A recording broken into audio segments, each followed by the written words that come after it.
క్యాతన్పల్లికి సంబంధించిన రాజకీయాల political drama ఒక ఎండ్ కార్డ్ పడనుంది అనే సందర్భంలో కామారెడ్డిలో ఇంకొక ఇష్యూ స్టార్ట్ అయింది.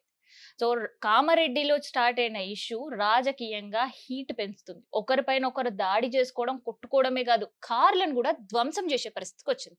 ఇంతకీ ఏం జరిగింది?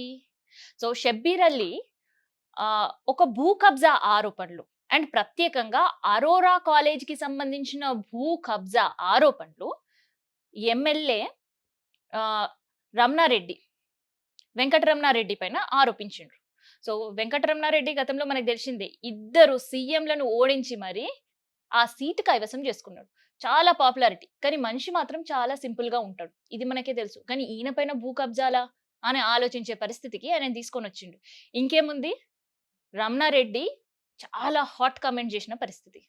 నిజంగా నా పైన ఆరోపణలు నిరూపించాలంటే చూసుకుందాం రా అంటూ సవాల్ విసిరిండు.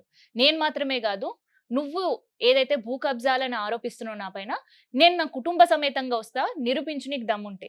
అట్లే నేను విసిరే సవాల్‌కి నువ్వు నిజానిజాలు చెప్పాలంటే నీ కుటుంబంతోటి కూడా రా. ఏ ఈద్‌గా అయినా, ఏ దర్గా అయినా నేను కూర్చొని నువ్వేసే ప్రశ్నలకు సమాధానం చెప్పడానికి నేను సిద్ధం అంటూ సవాల్ విసిరిండు.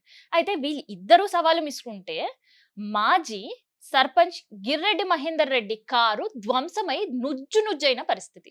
పోలీసులు అక్కడ కార్యకర్తలను అదుపు చేయలేని సిచ్యువేషన్స్‌కి వచ్చారు. ఇంకా చెప్పాలంటే కామారెడ్డి ఎమ్మెల్యేని హౌస్ అరెస్ట్ కూడా చేసిర్రు. ఇంతకీ మరి గిర్రెడ్డి మహేందర్ రెడ్డి ఇందులో ఎందుకు ఇన్వాల్వ్ అయ్యిండు? ఆయన కారు ఎందుకు నుజ్జయ్యే పరిస్థితి ఉంది అంటే, అక్కడ వెంకటరమణారెడ్డికి సంబంధించిన క్యాంప్ కార్యాలయం ముందు నుంచి గిర్రెడ్డి మహేందర్ రెడ్డి వెళ్తున్న సందర్భంలో ఏదైతే వీళ్ళిద్దరూ సవాళ్ళు ప్రతి సవాలు విసురుకున్నారు కదా, ఈయన విసిరిన సవాల్‌కి సమాధానం చెప్పడానికే గిర్రెడ్డి మహేందర్ రెడ్డి క్యాంపు కార్యాలయానికి వచ్చిండ్రు అని అనుకున్నారు. సో, అదే సందర్భంలో ఇటు కాంగ్రెస్ కార్యకర్తలు, అటు బీజేపీ కార్యకర్తలు ఇద్దరు పరస్పరంగా దాడులు చేసుకున్నారు. సో, ఆ సిట్యుయేషన్‌లోనే గిర్రెడ్డి మహేందర్ రెడ్డి కార్‌ని ఉల్టా ఏసి, పల్టా ఏసి దాడికి తెగబడ్డారు. సో, పోలీసులొచ్చి అదుపు చేసి అండ్ సైమల్టేనియస్‌గా వెంకటరెడ్డిని కూడా హౌస్ అరెస్ట్ చేయాల్సిన పరిస్థితి. సో, ఇలా ఉన్నాయి రాజకీయ రచ్చ.